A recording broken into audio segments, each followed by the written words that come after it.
A unique game like Evolve requires a very particular developer, and that's Turtle Rock Studios.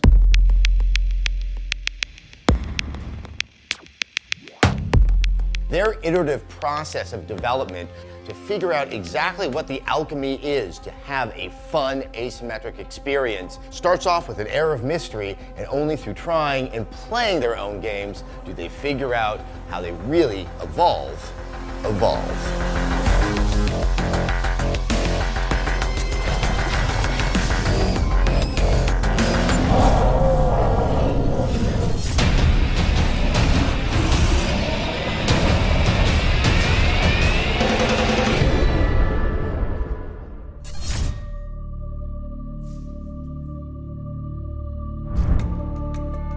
Evolve is all about providing the right tools for the player to create an exciting and memorable experience.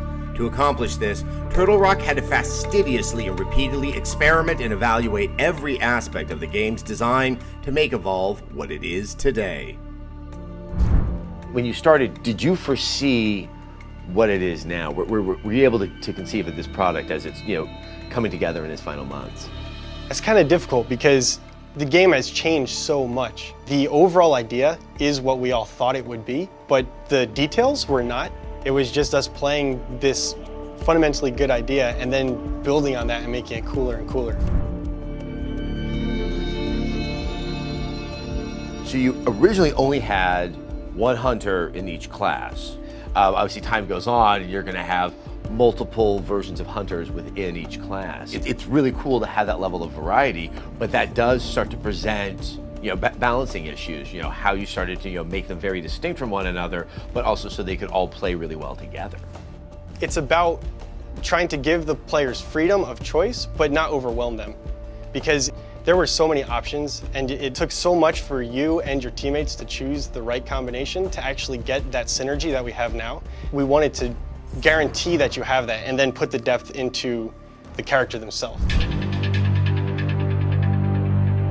While Evolve, with its variety of monsters and hunters, may seem like the clearest combination, arriving at this result was a long process. Monsters started out quite differently in form and perspective, and the hunters were a paper doll-like construct of various equipment. What's interesting though, when you look at all the different hunters, for your very first prototype, 5 months in, it was just 4 guys with assault rifles. So at what point did you see the need to have more and more distinct roles that each player would have in the course of a match? Once we've had maybe 12 or 14 or somewhere around there pieces of gear where you spent a long time trying to figure out what the combination should be and realizing that there were bad combinations.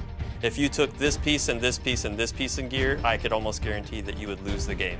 It's really bad, right? If the team can lose before the game's even started, and we need to make sure they can't make that decision. So that led to classes. You need to design your game in such a way that you're encouraging people to play the game the way it's intended to be played.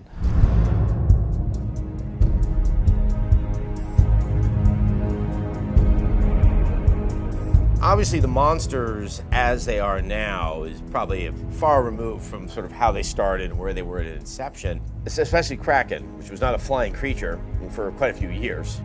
So Kraken used to be able to just glide. And you could glide really far, but you had to find really tall stuff to jump off of. And what we discovered over time is that having inherent advantages like fighting in a cave for Goliath was fun and interesting. Having your navigation taken away from you because there's no tall objects nearby, that just wasn't fun. So that's when we gave him the inherent ability to get off the ground through his own power. And then Goliath, I think you can see, obviously the precedence of, King Kong and other, it's a little bit more familiar, but what was the journey of taking that core and then making him into something unique and distinct as he is in the game? Goliath was a long time coming. Yeah, I think we did like 6 versions of him or something, and I think 4 of them were playable in the game. So he was the guinea pig. Yeah, he was the first one. There's a reason that King Kong is a favorite, where you can see expressions in his face and you can see that he has feelings. And interestingly, Goliath needed to be our poster child for the game. It needed to be the one that everybody related to, that when they see a picture of this monster, they know that means evolve. So let's talk about a few examples of things that were significantly altered during the course of development. I think one of the key ones, because it's still amazing for me to even conceive of it, is that originally the monster was played from the first-person perspective. Yeah. And it sounds like that's something that you guys wrestled with for a while before realizing that that just can't work. Yeah, it was one of those things where we'd always just envisioned the game. All we've ever built as Turtle Rock Studios is first-person shooters, so we just always assumed that the monster would be first-person. Why would it not? That's what we do. And so, yeah, the monster had claws as first-person, and you'd see like their first version of Goliath was actually called Scorpion, and it was more like a giant crab. And so we had like you had these big claws on the side of the screen, and Looked kind of dopey. And they looked pretty bad. There's a lot of problems with that. One, it felt like you were a guy in a suit. You didn't feel like you were a monster. It felt like you had these monster gloves on. We could have sold those or something later, right? Like monster gloves for Halloween. Then the other thing was we had traps and mines that you're stepping on, and there's all this awareness. You're surrounded by hunters a lot of times, and so being first person, you're blind to a lot of that. You can't see. You get a harpoon in the back, and suddenly you can't move, and you have no clue why. Right, and so we would have text that would show up on the screen that says, "You have been harpooned," and that's the best that we could do. And so we had all these problems, and we were wrestling with those problems for a long time. And a couple of the guys on the team took it upon themselves to experiment with making a third-person camera and just seeing what did that feel like.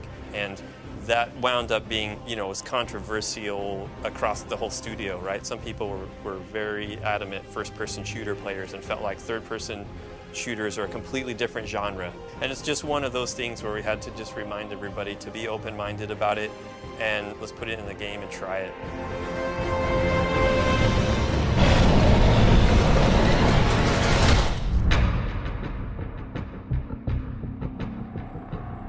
You guys are starting to see just all those small incremental steps that you see has significant impact inside of the game. But that's because you're with that game so frequently. I mean, do you ever worry that sometimes like the forest and the trees, you're having a hard time separating them?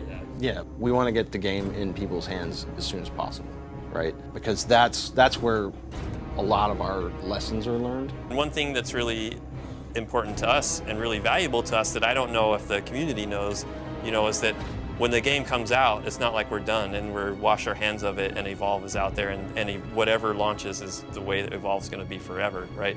The game is deep enough and there's enough strategy that they are going to figure out things that we've never done inside of this studio, combinations and strategies and that sort of thing. So for us, it's just more of the same. It's just now we've got more eyes on it. We're going to get more information, more data, more feedback. And so we're going to just continue rolling and, continue making adjustments.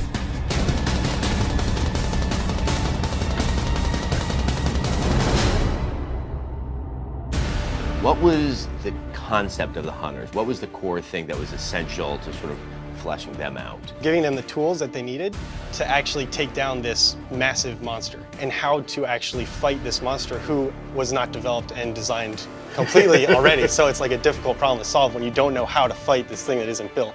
There's a fine line between archetype and stereotype. Stereotype is a negative thing. Archetype is sort of a celebration. We like having characters that you can kind of fall in love with and get to know. Let's catch that beast!